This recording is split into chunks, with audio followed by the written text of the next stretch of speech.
आकाशवाणी का ये देहरादून केंद्र है। FM 100.5 मेगाहर्ट्ज पर रात के 8:15 हुए हैं। अब आप सुनेंगे हिंदी वार्ता। आज की वार्ता का विषय है अंतर्राष्ट्रीय फलक पर हिंदी। वार्ताकार हैं श्री सुबोध सिन्हा।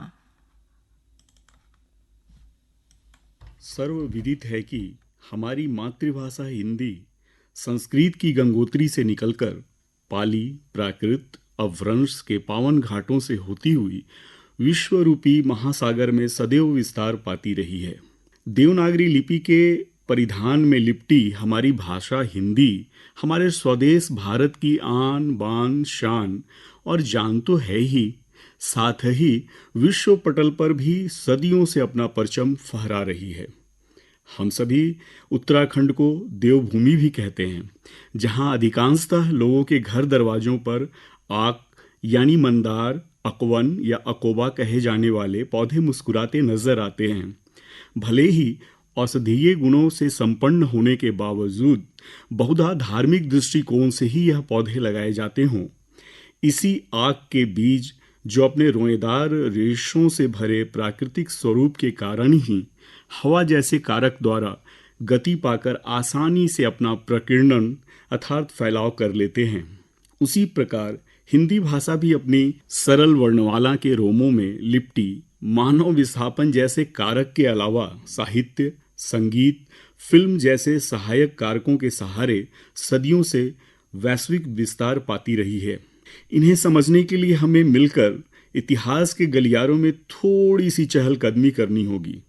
18वीं शताब्दी के उत्तरार्ध से लेकर 19वीं शताब्दी के पूर्वार्ध तक में कुछ पश्चिमी देशों में औद्योगिक क्रांति के विस्तार के साथ साथ साम्राज्यवाद में वृद्धि और बड़े पैमाने पर होने वाले उत्पादन के तहत कच्चे मालों का स्थानांतरण, प्रसंस्करण और विपणन भी होने लगा था, जिनके लिए मजदूरों के रूप में मानव बल की भी आवश्यकता पड़ने लगी थी।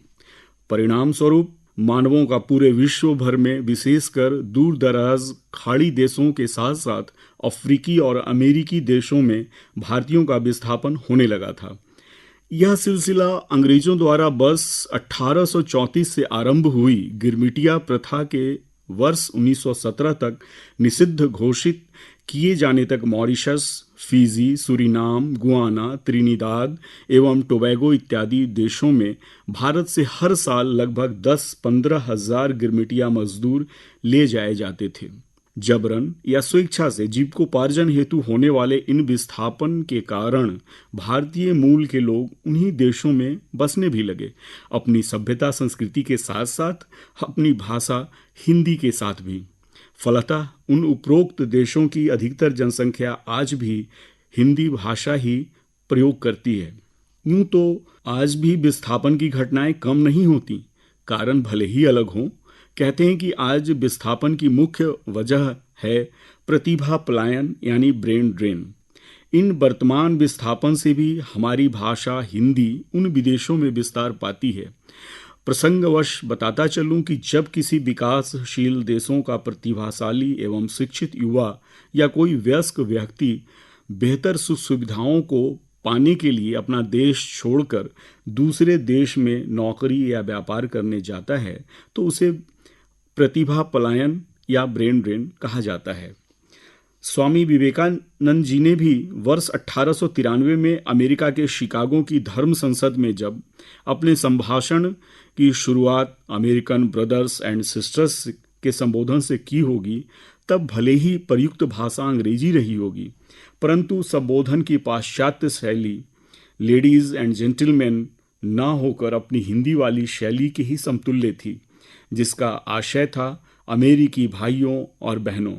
वर्ष 1977 में तत्कालीन विदेश मंत्री अटल बिहारी वाजपेयी जी देश के पहले ऐसे व्यक्ति थे जिन्होंने न्यूयॉर्क के जनरल असेंबली हॉल में हुए संयुक्त राष्ट्र महासभा में संयुक्त राष्ट्र की 6 आधिकारिक भाषाएं अरबी, चीनी, फ्रेंच, अंग्रेजी, रूसी और स्पेनिश होने के बावजूद पहली बार हिंदी भाषा में भाषण दिया था। तब तक वैश्विक मंच पर अंग्रेजी के प्रमुख भाषा होने के कारण अन्य भारतीय नेता उसी का चयन करते आए थे। हालांकि वाजपेयी जी धारा प्रवाह अंग्रेजी बोलते थे, लेकिन अपने भाषण के लिए उस वक्त हिंदी के चयन के पीछे उनका उद्देश्य अंतर्राष्ट्रीय पटल पर हिंदी को उभारना था। हिंदी के वैश्विक विस्तार में विस्थापन जैसे सहयोगी कारक के बाद अब साहित्य और फिल्म की भूमिका पर एक नज़र। पद्म भूषण व दादा साहब फाल्के पुरस्कार से सम्मानित राज कपूर जी की तत्कालीन श्वेत श्याम फिल्में आवारा और श्री 420 जब रूस में धूम मचाती है, भले ही ध्वनि अंतरण यानी डबिंग के बाद, और जब पहली बार स्वतंत्र भारत देश के प्रथम प्रधानमंत्री जवाहरलाल नेहरू जी वर्ष 1955 में सोवियत रूस की पहली यात्रा पर जाते हैं, तब राजकीय भोज के पश्चात साम्यवादी सोवियत संघ के छठे प्रधानमंत्री निकोलाई अलेक्जेंड्रोविच बुल्गानिन अपने अन्य मंत्रियों के साथ नेहरू जी के सम्मान में राज कपूर जी की उसी हिंदी फिल्म आवारा का शीर्षक गीत यानी टाइटल सॉन्ग आवारा हूँ गाते हैं, और वहाँ की जनता भी उस गीत को गुनगुनाती है। तब भी वैश्विक परिदृश्य में हिंदी भाषा की कद ऊंची हो जाती है। केवल साहित्य, संगीत, फिल्म ही नहीं, वरन फिल्मों के गीतों का भी विस्तारण आज के ग्लोबल यूट्यूब के युग में और भी अधिक हो रहा है। जैसे पूर्वी अफ्रीकी महाद्वीप में अवस्थित संयुक्त गणराज्य तंजानिया के युवा भाई बहन किली पॉल और नीमा पॉल जब मिट्टी के बने अपने कच्चे घर की पृष्ठभूमि में खड़े अपने पारंपरिक परिधानों में सजे संवरे होंठ तुल्याकलन करके सोशल मीडिया पर रील डालने से विश्व भर में लगभग 45 से 50 लाख अपने फॉलोअर्स के बीच लोकप्रिय होते हैं, वह भी शैलेंद्र जी द्वारा रचित हिंदी फिल्मों के पुराने गीतों में से एक संवेदनशील गीत की मर के भी किसी को याद आएंगे, किसी के आंसुओं में मुस्कुराएंगे, कहेगा फूल हर कली से बार बार, जीना इसी का नाम है। तब हमारी हिंदी भाषा के साथ वैश्विक परिदृश्य में एक और अंक जुड़ सा जाता है।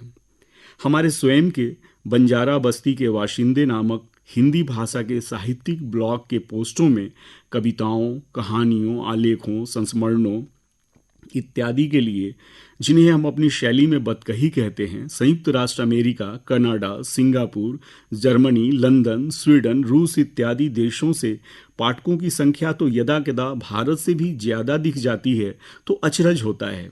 सर्वविदित है कि पाठकों के आंकड़ों वाली उपरोक्त जानकारी ब्लॉग नामक ऐप की तकनीकी सुविधाओं के कारण संभव हो पाती है। इस भाषा की सरलता यही है कि इसमें हम जो लिखते हैं वही पढ़ते भी हैं। किसी भी शब्द में कोई मूक वर्ण नहीं होता और ना ही एक ही वर्ण के विभिन्न उच्चारण होते हैं, वरन हर उच्चारण के लिए अलग अलग वर्ण होते हैं। हम संक्षेप में कह सकते हैं कि हिंदी भाषा अपनी लिपि और उच्चारण के अनुसार विश्व भर में सबसे शुद्ध और वैज्ञानिक भाषा है। हिंदी राष्ट्रभाषा, राजभाषा, संपर्क भाषा, जन भाषा के विभिन्न सोपानों को पार कर विश्व भाषा बनने की ओर निरंतर अग्रसर है। आंकड़े बतलाते हैं कि विश्व की सर्वाधिक जनसंख्या द्वारा बोली जाने वाली तीसरी पायदान की भाषा हमारी हिंदी आज दूसरी पायदान की भाषा बनने की ओर अग्रसर है।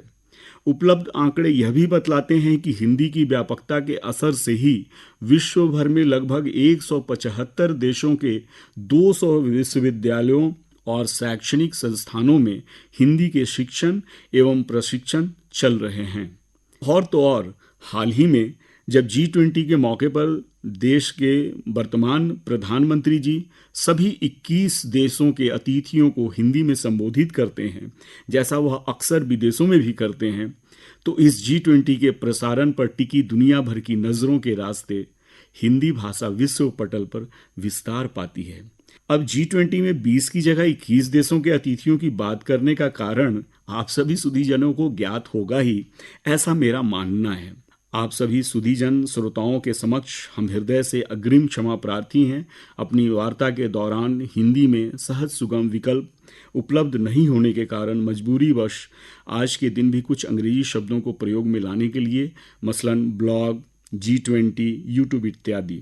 हिंदी माह के अवसर पर हम हिंदी प्रेमी यही अपेक्षा करते हैं कि हिंदी वैश्विक परिदृश्य में गूंजेगी और आने वाला भविष्य स्वर्णिम होगा। अभी आप सुन रहे थे श्री सुबोध सिन्हा से वार्ता, विषय था अंतर्राष्ट्रीय फलक पर हिंदी। आकाशवाणी का ये देहरादून केंद्र है। रात के 8:25 हुए हैं। अब प्रस्तुत है समूह स्वर में देश गान।